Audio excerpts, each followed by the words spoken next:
Sergeant Colon had had a broad education. He'd been to the school of my dad always said, the college of It Stands to Reason, and was now a postgraduate student at the University of what some bloke in the pub told me.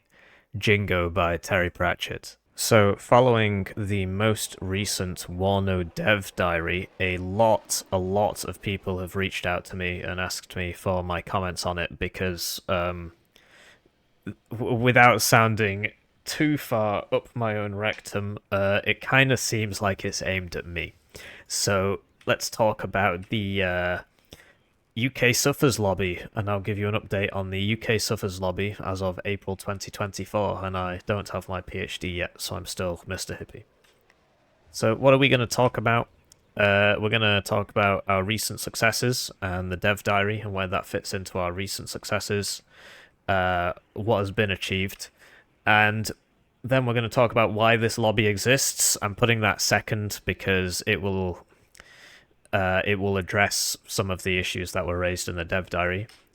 Talk about some of the remaining problems, battles left to fight, and then we'll talk about my summary execution and what's about to happen to me in this space.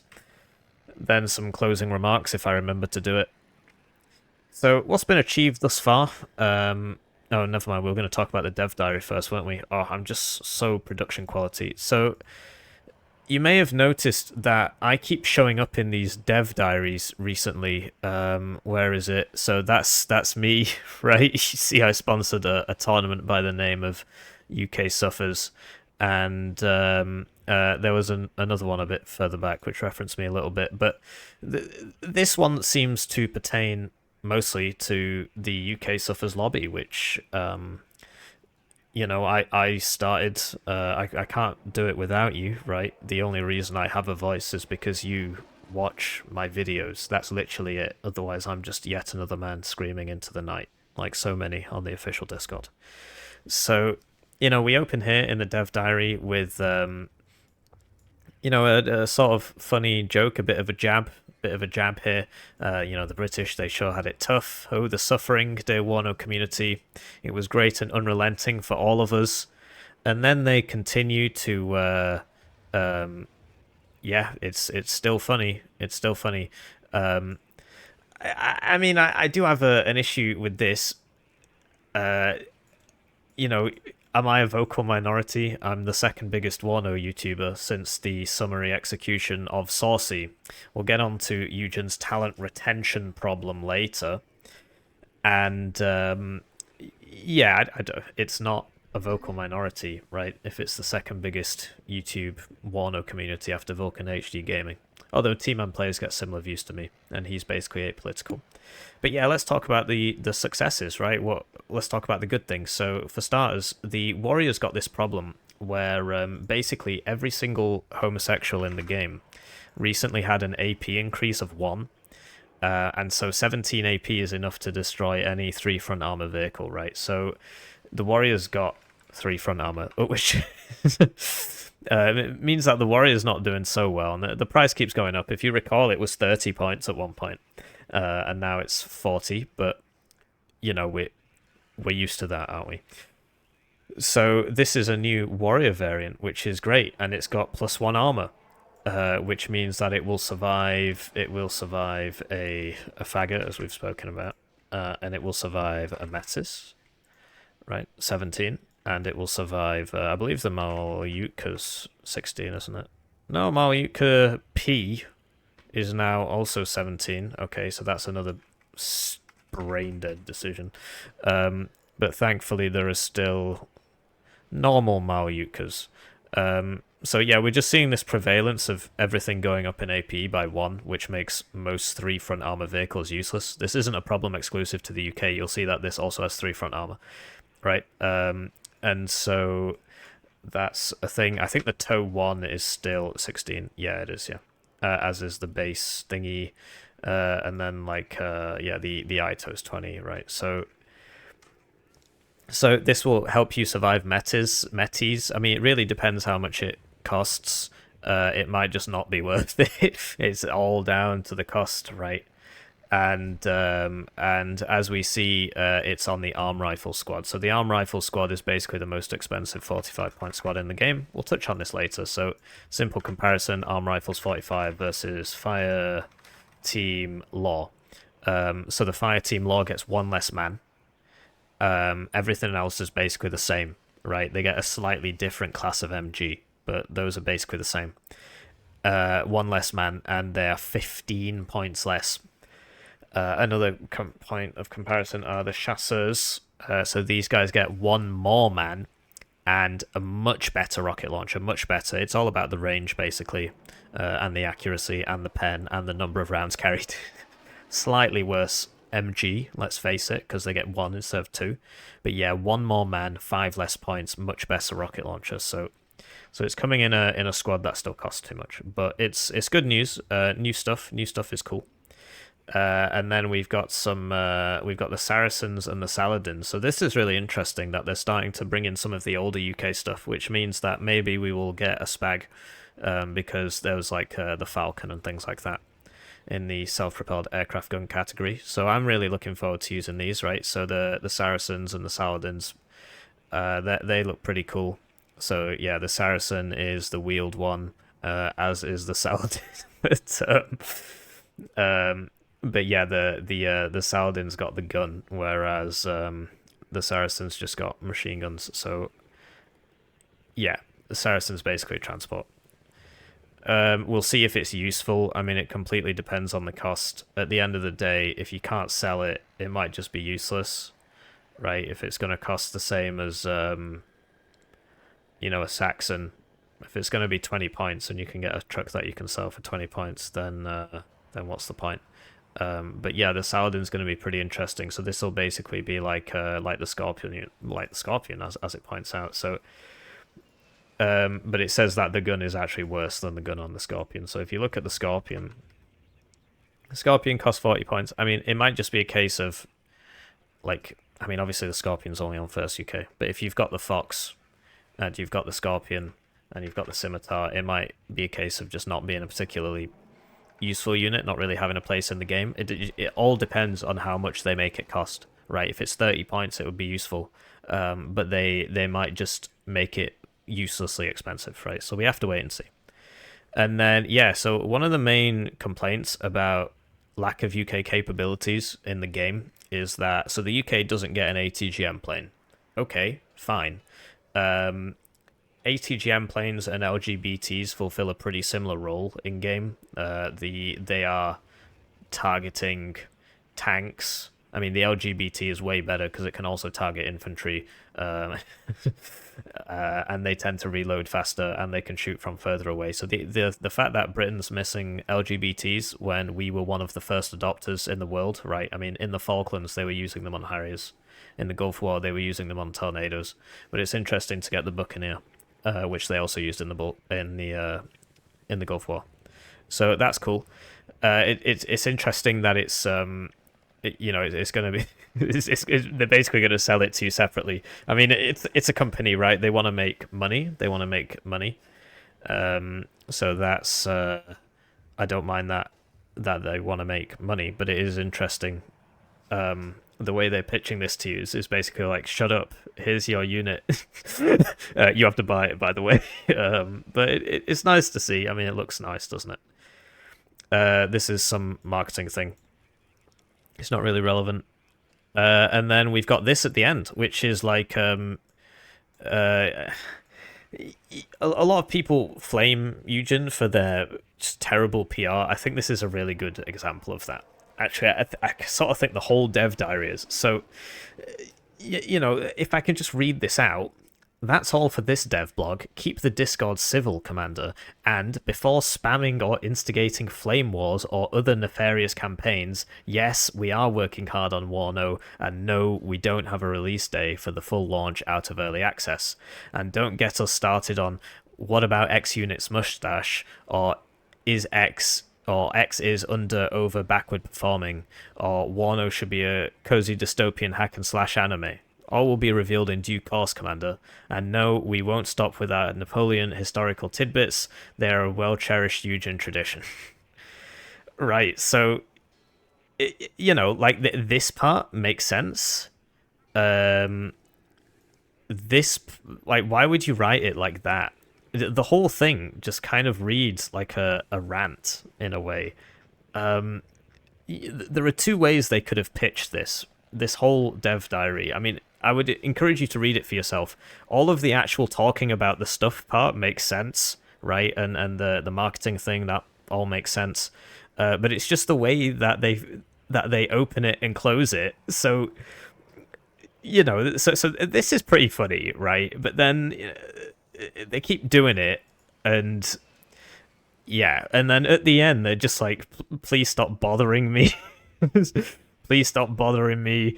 Like, this one's pretty funny because it's a reference to an April Fool's dev diary that they did. But then yeah, it's kind of couched in, you know, stop bothering me about balance. This is like, why is this even here? I guess some people might find it funny. The Napoleon thing, I mean, sure. But it's interesting. And then so there's just they could have phrased this in such a way that, so they could have said, you know, we've heard your complaints, and because we are the good guys, here are some cool new units. We hope that satisfies you. And we're gonna keep working on the game. But instead, it's kind of like, shut up. The whole thing is written in quite a condescending tone. But hey, if you just want to write like that, that's fine. The funniest part happens in the comments section, right? So, second comment in, Brit bong buff, but still no reliable mobile AA. And then the response from the PR guy is like, blame your country, bro. Look, if one of you guys said that, that's fine, right? But the point of public relations is to try and sell copies of the game. So why would you flame your audience? It doesn't make any sense to me. All you got to say is, hey, look how, you know, there'll be more stuff in Northag, right? And then you're pushing the you know, we've heard this complaint, there'll be more stuff in Northag, and then you're pushing the customer, the potential customer, towards your product. Whereas instead you're just flaming him. And I don't know, it doesn't make any sense to me, really. But it's, you know, to recap, because we're sort of losing track here, it's great. It's great that they're adding the new warrior. It's great that they're adding the Saracen and the Saladin. And it's great that they're adding the Buccaneer.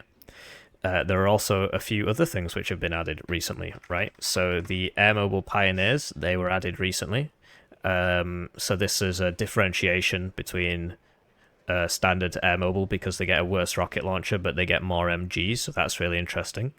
Motorized Air Mobile, they were added recently, so that's a cool new addition.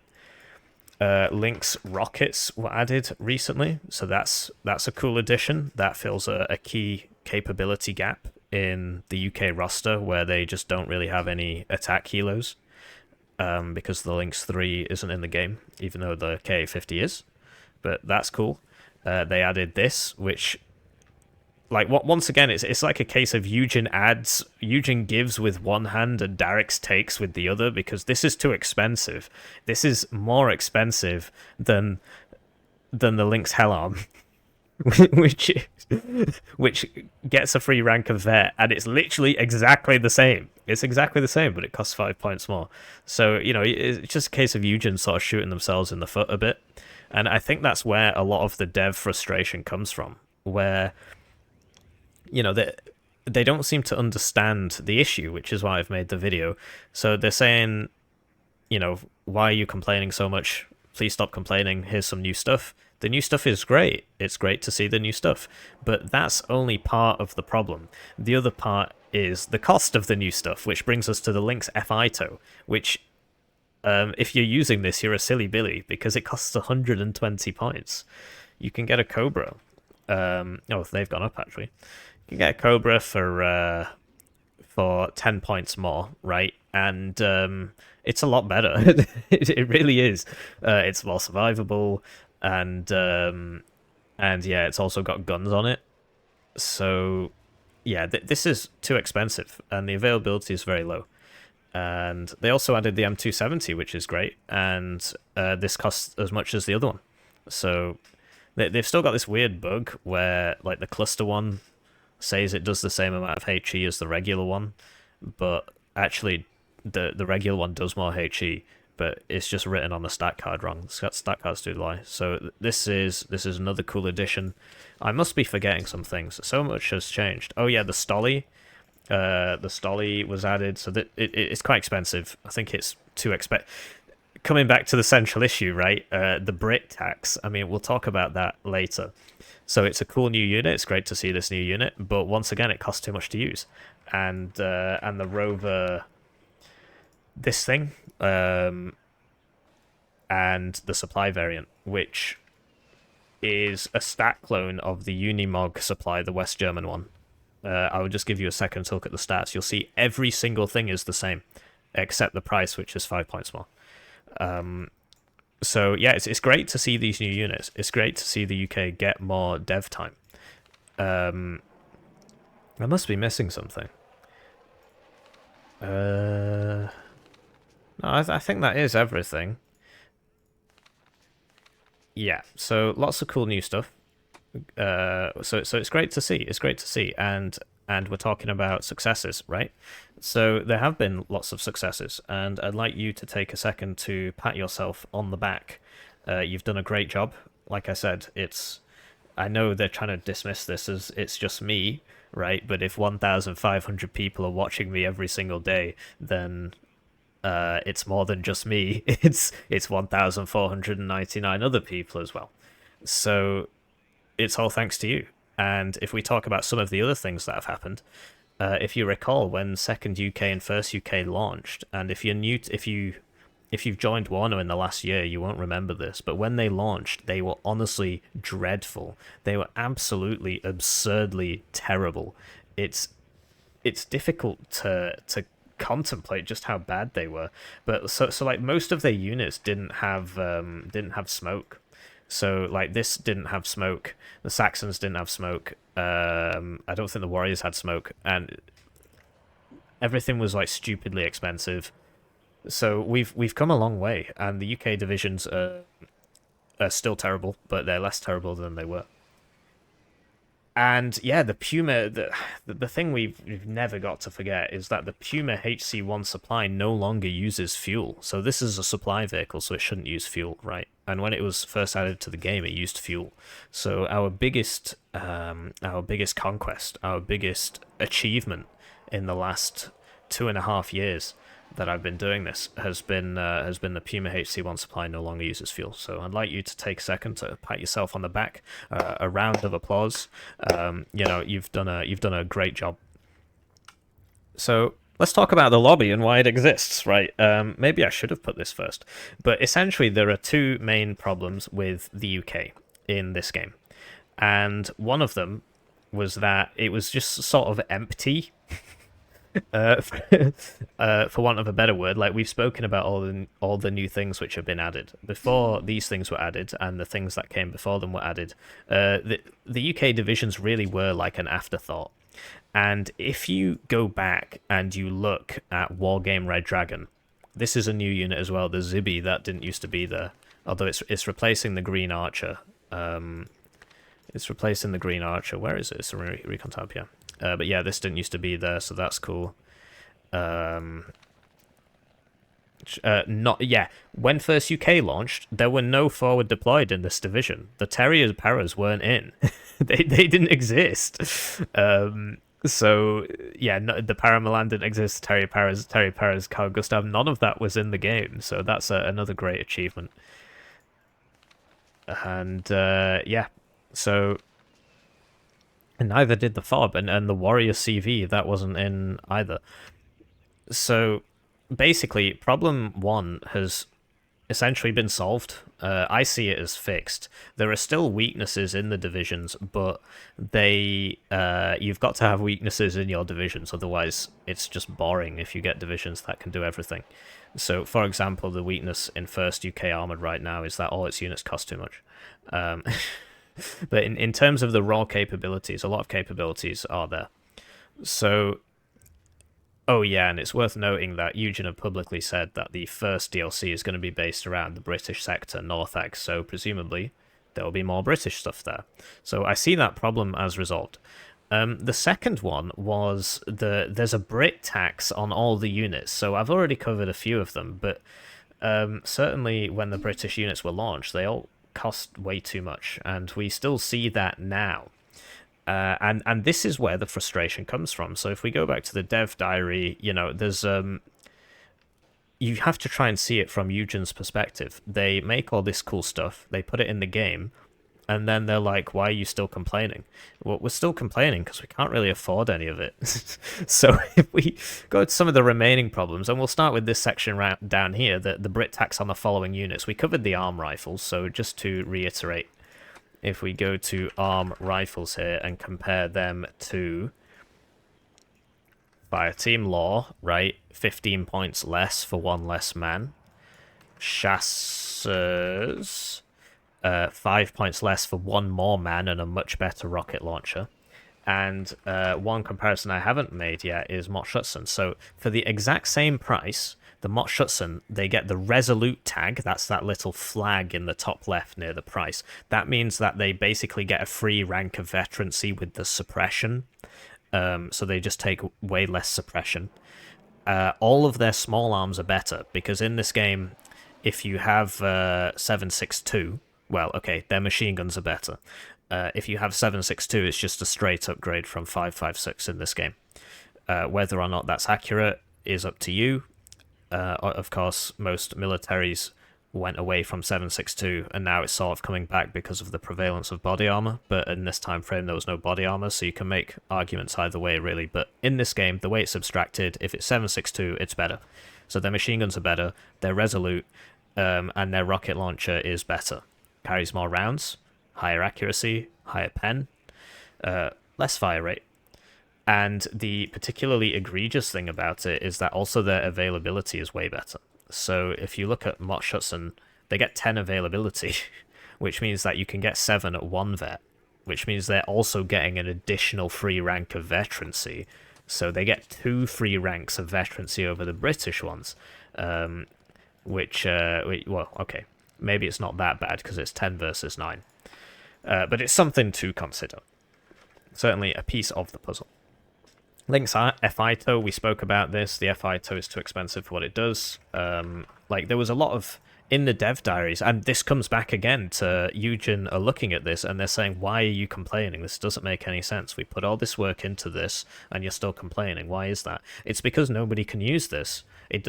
For starters, it doesn't really work properly because of the problems with helicopters, but it just costs way too much. It costs way too much. I would much rather have the Cobra. I really would. Or the Mi-24D, which costs the same and gets ATGMs, is armored, 10 HP instead of 6, same speed, right? Or you can get the AA variant if you so desire, with AA missiles on it. So this thing just costs way too much for how much it does, basically.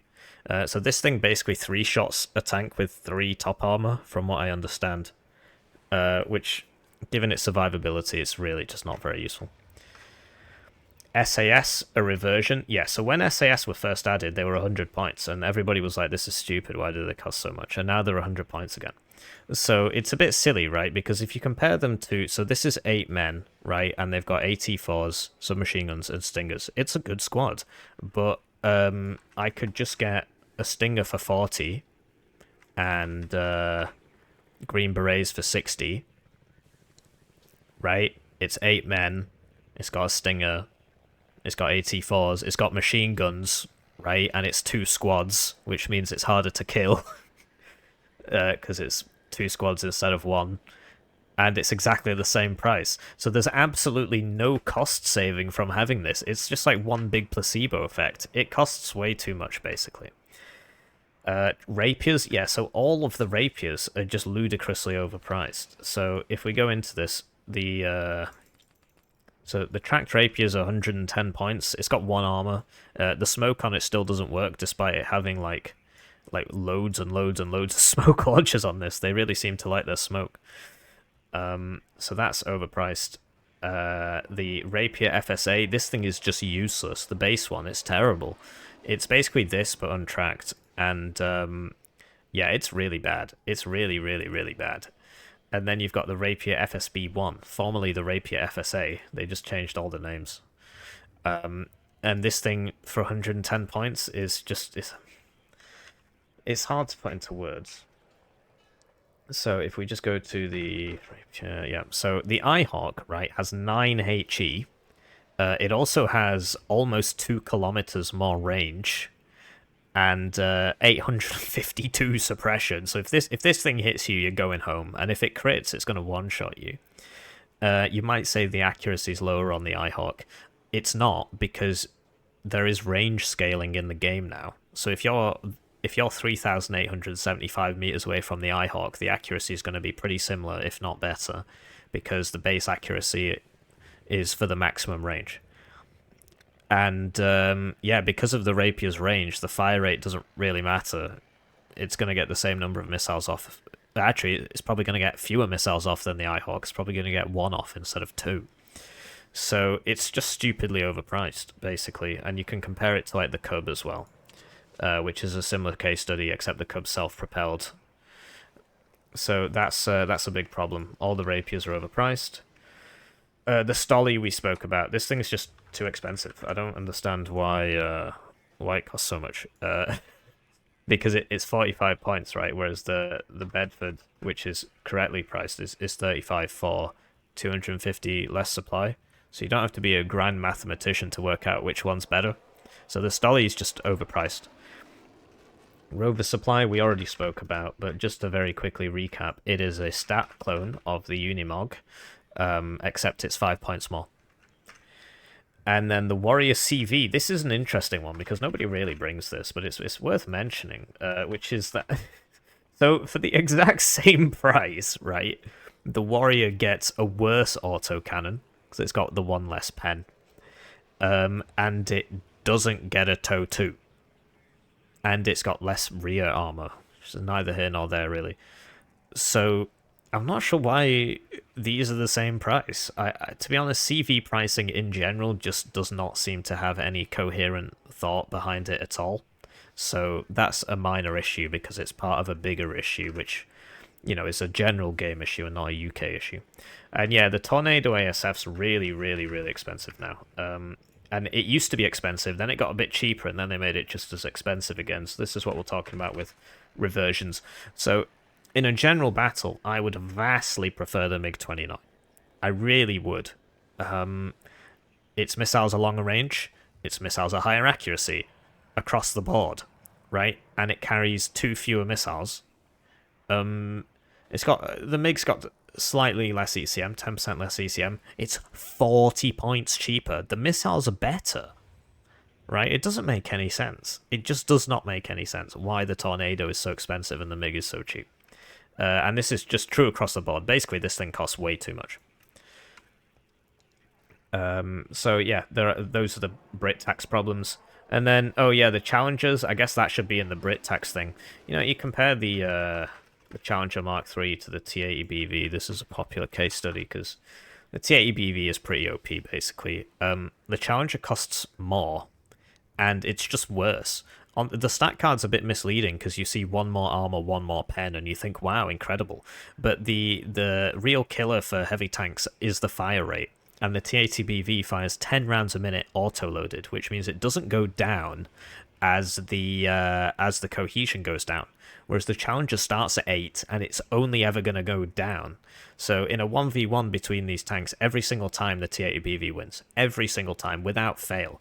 And if it comes down to it, you know, the T80BV also has the ATGM, so it's shooting from further away. So you have to advance into him with your 54 kilometers an hour speed. And if by some miracle you win, if for example you brought 2 Challengers, he can reverse at the same speed he goes forwards. So he can reverse at 63 kilometers an hour and you can only go forwards at 54 kilometers an hour. So he just reverses and lives. So it's these things cost way too much. The other popular comparison is the Challenger Mark II compared to the T-72 M1. And here's where you really start to see the Brit tax. So the T-72 M1 is... so the pen is the same because the gun has one less pip of range, right? The T-72 has one less armor. It's got resolute, so it doesn't lose suppression as fast. It's got a heavy machine gun, so it does really good anti-infantry damage. It also does more anti-infantry damage anyway, because the HE is simply based off the caliber. It's got a large caliber. The T-72 M1 is slightly worse than the Challenger Mark II. It's slightly worse. It's also 70 points cheaper for a slightly worse tank. 70-point difference. So it also has a better veterancy curve, more availability, and it's got this resolute thing, which, yeah, basically the challenges cost too much. The Javelin LML is now useless again, so those of us who have been in the game long enough to remember will remember that the Javelin LML used to be useless because it was classed as a vehicle and it couldn't enter buildings and it was really slow. So they fixed it by just making it a regular manpad, and now they've changed it back so it's classed as a vehicle, and it's really slow, and it can't enter buildings. And when you add that to like the aim times, but it's still got the aim time of a regular manpad and not a vehicle thing. So it's just, honestly, it's just been turned into a useless unit. And then that brings us back to, so this guy making his complaint, no reliable mobile AA. He could have been talking about the Javelin. Just blame your government, bro. It was working fine. It was working fine. I mean, if it was too good, make it slightly more expensive, but they just made it useless. And to add insult to injury, if we just go here and we just look at Minstrel AA piece, the Minstrel is always fired from a tripod, right? In real life, it's always fired from a tripod. It's fired from a tripod. It's fired from a tripod. It's fired from a tripod. This is like a double tripod. Still fired from a tripod. You'll notice that there's no You'll notice there are no pictures of them firing it without the tripod here. They try and hide the tripod. It's there. It's on that side. There are no pictures of these guys firing it without a tripod. Okay. In game, it's just a super stinger. It's literally just a super stinger, and it can enter buildings, and this guy's just running around shotgunning it, and it's literally just a better stinger in the game. Yeah, okay. Whereas the Javelin, can't go into buildings. Can't go into buildings. It's on a tripod, unlike the TOW 2 or the Milan 2. This can go in buildings. Can shoot in buildings. It doesn't make any sense. It's a sort of sideways backwards logic. Harriers still fly like bricks, so this isn't very easy for me to show you, but in real life the Harriers have vertical takeoff and landing. They're supposed to be an extremely nimble plane. That's sort of the whole point. They are slow, right? In the game, they fly absolutely awfully. They've got like some of the worst turning characteristics in the game, and so that just kind of makes them a bit useless. And this is a British problem because it's a British plane. No direct fire on the British artillery, so you'll notice something like the Nona. Right, the Nona has direct fire, just like it does in real life. Great, and it's a pretty chunky direct fire. 20 pen, that's pretty strong. The AMX Alf 1 has direct fire, just like it does in real life. The Abbott does not have direct fire, even though it has it in real life. And the L119 light gun, 118, my bad, does not have direct fire like it does in real life. And these are firing Hesh, by the way, so they've got anti-armor and anti-infantry capability in the direct fire role, and they don't have their direct fire. So that's something that's missing. Low-caliber mortars are useless. So this doesn't just affect the UK, but actually it does, because I'm pretty sure every single nation in the game gets a high-caliber mortar. But yeah, so the 81mm are useless. They just don't do anything. And it's been like this for a long time, and they've not really looked at it yet. The other place you'll see this matter is the Vasilek. which is supposed to be this really cool unit, but it's because it's an 82 millimeter. It's basically like the 81 millimeter. It just doesn't do anything. It's very, very weak. So anybody that plays the game will know exactly what I'm talking about. High altitude bombers drop too slowly, so it's not specific to the UK, but basically there's a lot of these like tornadoes, tornado cluster. These are all high altitude bombers. You can't tell because it doesn't say it on the stat card. But like this is a high altitude bomber and this is a dive bomber, but they don't put it anywhere on the stat card. You've just got to play and find out, which is not fantastic. But yeah, these they're not fantastic because yeah, they only drop from high altitudes. And then yeah, what's left? Satchel's still useless. They've gotten a bit better because they made them they made the suppression go up. But, these used to literally do 16 times the DPS that they do now. Because it used to be 4 HE and the fire rate used to be 4 times greater. 4 times 4 is 16. And they're kind of useless. Now, there's a nation in the game. There's a nation in the game. One nation in the whole game that doesn't have flamethrowers and doesn't have napalm launchers. So they're forced to bring the satchels. I wonder what nation it is. And the AVRE is rubbish. Yeah, so this is the other thing. So the AVRE and the CEV is the American one. So in real life, the AVRE gun fires a projectile which carries, is it 7 times or 17 times? It's something like 17 times the explosive yield of a Chieftain round comes out of the AVRE. It's a 165 millimeter gun. In this game, it's just 3.2, right? In Red Dragon, it's about 9, and it can also shoot vehicles, which makes... It doesn't kill the vehicle, but it suppresses it. In this game, it doesn't shoot the vehicle. It's just really just not very useful.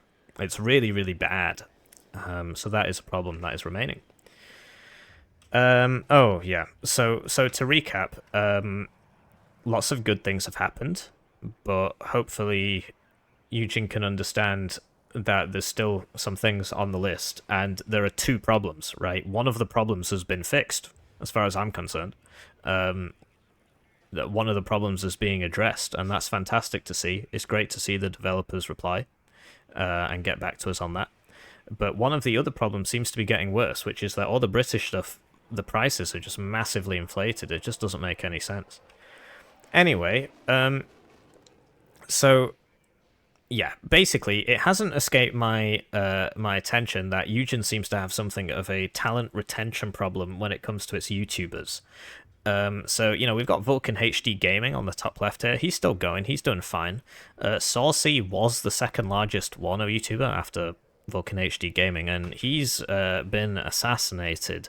Rangru, we all remember him. If you post Rangru's Discord anywhere, whether that be SDL, WarYes, or the official Discord, you get banned. So yeah, he's well and truly gone. This is Nilla. Nilla is one of the reasons that I started this YouTube channel. He used to make similar videos to me, but for Steel Division 2. He's gone. This is Alpha Bird, once again, another reason why I started this channel. He makes similar videos. He used to do casted games and stuff like that for Steel Division 2. Great inspiration of mine, and he's gone. This is Khan Ulrich. He was Rangru's friend. He used to do Warno monthly tournaments, Steel Division 2 tournaments.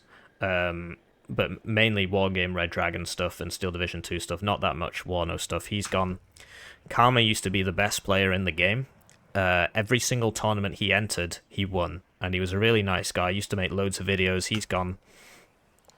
Integer, he still plays the game. Has made some of the best videos in the game about Warno. He's been playing for a long time. And yeah, he doesn't make videos anymore. Rabid Squirrel used to cast every single Warno monthly game. It was actually a really useful channel for people because you could just watch the replays. It was no commentary. He's gone. Lathans used to be the best player in Warno. He still plays a lot and he's still very, very good, but he doesn't make videos anymore. This is Joke Retard. He used to make a lot of videos and he was one of the best players. He still plays, doesn't make videos anymore. This is Phoenix. He was the second place in the first Warno League. He used to make good videos and he used to stream constantly. He was the biggest Warno streamer. He's gone. Rampage used to be, I keep saying this, used to be the best player in Warno. I mean, or one of the best players. He came like second place in one of the tournaments. Used to make some Warno videos. He was really good. He was a lot better than me. He's gone Fire Starter, so this guy was more Wargame Red Dragon. Used to make a lot of Wargame Red Dragon videos. He still makes videos for other stuff, but in terms of Eugene stuff, he's gone. This is Steel Division League. Used to organize the tournaments constantly for Steel Division and Warno. I guess he changed his name to Simulated Division League when Warno came out. Great bloke, still plays the game, but he doesn't really make videos anymore. I put him as orange because, you know, he's got his foot halfway out the door, right? And then we've got Bandana, who used to cast loads of Warno monthly stuff. He still makes videos, sort of, but I get the strong impression that he's trying to move away from the game. He's relegated the content to a second channel, and he tries to focus on other things now. So, you know, he's got his foot out the door as well. And then there's me, right? And yeah, I don't know what's going to happen, but hasn't escaped my notice that content creators in this game just don't seem to last very long. It might tie into the PR issue. But yeah, there is currently an attempt to get rid of me. I don't want to talk too much about it because, you know, if you put fuel on the fire, then it gets worse. But I'm going to keep doing this for as long as I can. But there are those in the community who have been trying to push me out, and they may succeed. I may get kicked out of the strike team. If I do get kicked out of the strike team, I will still keep going. That would actually make things easier for me because I've been pulling a lot of my punches. And then I don't have to do that anymore. But yeah, so we'll see what happens, right? So I think that's everything. Yeah, I hope you have a nice day. And remember, UK suffers.